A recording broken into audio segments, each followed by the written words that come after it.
Hey everybody, my name is Michael McClintock and welcome to part 2 of First Inversion Triads. Today we are going to use the D, G, and B strings, and we're going to open up on a C major chord.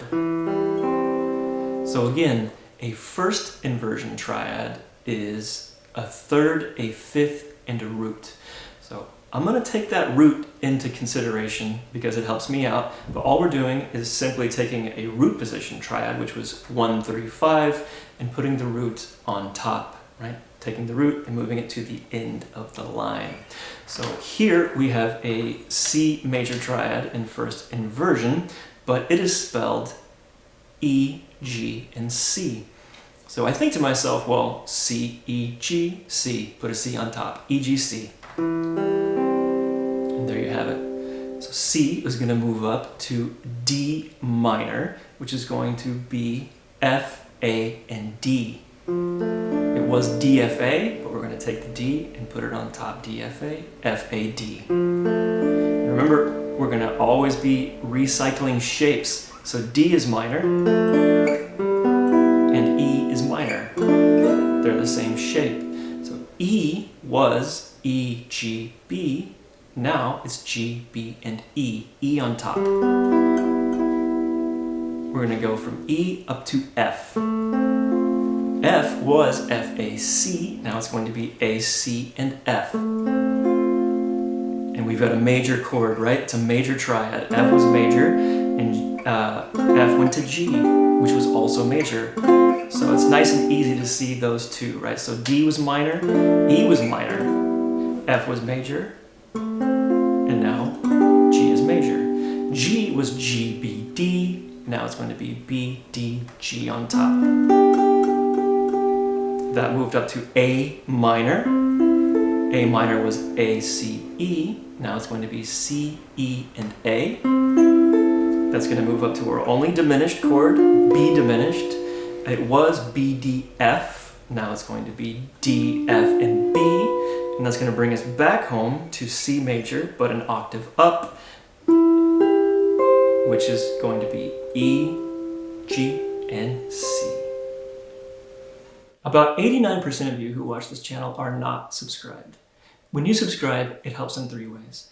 It helps tell YouTube that these videos are worth recommending to other guitar players. It helps keep me inspired to make more lessons, and it helps keep you informed about future lessons that are going to come out. It's free for you, and it makes a huge difference, so please hit subscribe. So now it's going to get a little bit deeper. Okay, so we've got 2 things we can do with these exercises. The first thing I like to do is the same thing we did last week, which is where I take either a root position triad or a first inversion triad on the same string group, and I move it through what we call a cycle of fourths. So I'm going to do that first. So I'm going to begin on C, and we're in first inversion. So I'm going to move up a fourth, and that's going to go to F. And that's going to be in root position. So we're always going to be flip-flopping. First inversion, root position. First, root, or root, first, right? So if we get that super comfortable, this is going to be a little easier. And now I'm just going to cycle around the key of C major in fourths. So C goes a fourth to F. F is going to go up a fourth to B diminished. B is going to go up a fourth to E minor. E minor is going to go up a fourth to A minor. A minor is going to go up a fourth to D minor. D is going to go up a fourth to G major. And that's going to bring us back home to C major, but now we're in root position. I love this exercise, it's super good. You know, we've gone,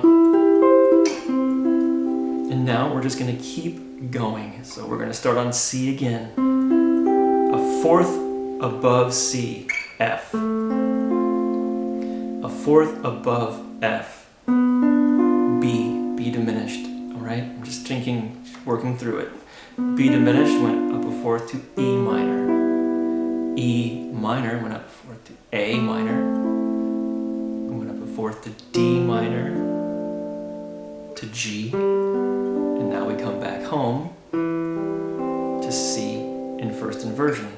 So it's a beautiful, perfect octave from starting point to ending point. I love this exercise. It's really, really good. So I highly recommend doing it every day. In the description below, you can find a link to my Patreon page where I have this chart and every other chart or tablature for every lesson I've made on YouTube so far. And I also recently wrote a book called Master the Guitar Fretboard and Essential Music Theory in just 10 weeks. So if you're interested in taking on that challenge, you can find a link to that in the description below as well. Now, the other thing we can do, which I also highly recommend because I like to be thorough, and for me, triads are maybe more important than scales. This is a personal opinion, you know. Please don't attack me in the comments, or do if you want, but how I think, how I improvise, I'm thinking triads more than scales. I'm thinking chords more than scales. It's a personal thing, but it's how I do it. So I now am going to move across the strings, and I'm only going to use first inversion for this, but I'm going to still use the cycle of fourths. So I'm going to begin on C, just like we did a second ago, and that's going to go to F, but I'm going to move it right there. So I'm going from the D, G, and B strings over to the G, B, and high E. But the cycle's never going to change, right? The cycle of fourths is never going to change. That's going to descend and change back to the D string, and it's going to be B diminished. And now I'm going to change string groups again to E minor. That's going to go to A minor. This is going to go to D minor. That's going to go to G. And that's going to bring us back home to C. Now I'm going to keep going. C to F, to B diminished, E minor, A minor, D minor, G major, and back home to C major. It's a lot of information, and these are not easy exercises to do, but in my opinion, you're really learning multiple things at the same time. You're not only learning your triads, you're not only learning them in their different inversions, but you're also learning the names of the notes on your neck. The more you repeat these things, the faster you're going to start to master the guitar fretboard, and you're just going to know eventually where you are. This kind of stuff in combination with some scale exercises is pretty much going to be how you can master the entire fretboard. I'm going to talk about scales in the future.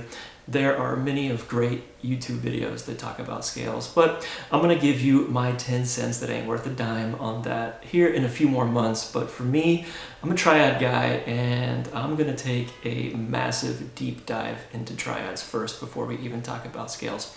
So I hope these are motivational for you. I hope they're educational, and I hope this kind of just helps you pick up the guitar and start thinking about the instrument in maybe a different way than you ever have in your entire life. So I hope you appreciate this, and we're gonna take a look at part 3 next week. Thanks for watching and working through the boring stuff that actually works. If this is helping you improve, subscribe. When you subscribe, it keeps me motivated to make future lessons. It helps YouTube tell other guitar players about my channel, and it's going to help keep you informed about future lessons. More is coming soon. Hit subscribe.